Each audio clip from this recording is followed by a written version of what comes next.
Friends Anil Kumar for you Telugu logs subscribe my YouTube channel.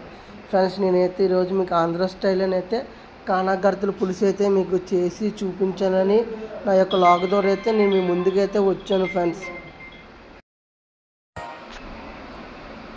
Andhra స్టైల్లో మనం కానాగర్తల పులుసు చూద్దాం. ముందుగా ఒక కడాయి పెట్టుకొని అందులో 3 టేబుల్ స్పూన్స్ ఆఫ్ ఆయిల్ వేసుకుంటాం.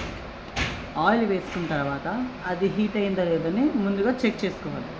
చెక్ చేయకపోతే మనం ఆనియన్స్ వేసామనుకో అది త్వరగా ఫ్రై అవ్వదు.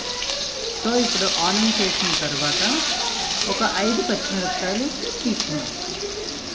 తీసుకొని అవి మధ్యలో కట్ చేసి అవి మనం ఆయిల్లో కారం కావాలనుకుంటున్నాం. మనం ఇది కొంచెం ఆయిల్లో వేసిన తర్వాత ఒక టమాటా వేసేద్దాం. ఇప్పుడు నేను ఒక 10 చేపలను తీసుకున్నాం. ఉల్లిపాయలు, టమాటాలు, పచ్చిమిరపకాయలు ఫ్రై చేసుకుందాం. ఫ్రై చేసుకోవాలి. ఎందుకు అనుకున్నాం, ఫ్రై చేసుకోలేదనుకో అవి మనకి టేస్ట్గా అనిపించవు. ఈ 10 చేపల్ని మనం కడిగి వాష్ చేసుకుని పక్కన పెట్టుకుందాం. పెట్టుకున్న చేపల్ని మనం ముందుగా పెట్టుకునే కడాయిలో వేసుకుందాం. అన్నీ వేసుకున్న తర్వాత కానాగర్తల చేపల్ని వేసుకున్న తర్వాత మనం అటు ఇటు కలుపుకుందాం. అటు ఇటు కలుపుకుంటే ఆయిల్, ఆనియన్స్ ఫ్లేవర్ అంతా చేపలకి అంటుకుంటుంది అనమాట. అంటుకోవడం వల్ల టేస్ట్ వస్తుంది అనమాట. ఇప్పుడు మనం మూత పెట్టి 2 నిమిషాలు మగ్గనిద్దాం.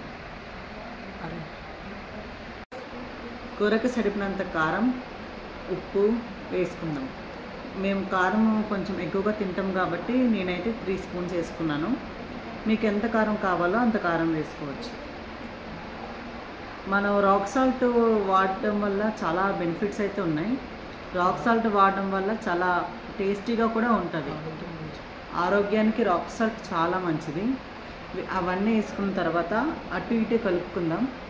కలుపుకున్న దానిని మనం ప్లేట్ పెట్టి 2 మినిట్స్ మగ్గనిద్దాం. అలా కలుపుకోవడం వల్ల ఏంటంటే ఉప్పు, కారం దానికి అంటుకుంటుంది కాబట్టి కొంచెం మగ్గడం వల్ల మనకి టేస్ట్ కూడా చాలా బాగుంటుంది అన్నమాట.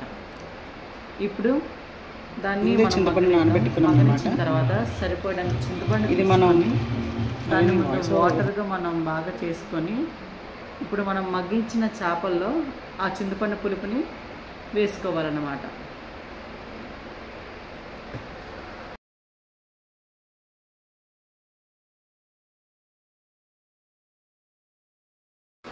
మనం ఇలా చింతపండు పులుసుని అందులో వేసుకున్న తర్వాత మనం మనకి నచ్చితే వంకాయ కూడా వేసుకోవచ్చు. వంకాయ లేని పక్షాన ఇలాగ చింతపండు పులుసు వేసుకొని అటు ఇటు కలుపుకున్న తర్వాత మూత పెట్టుకొని అది మగ్గినంత వరకు కొంతసేపు ఉంచుకోవాలన్నమాట. మనం చింతపండు పులుసు వేసిన తర్వాత చేపల్ని అటు ఇటు కలుపుతూ ఉండాలి.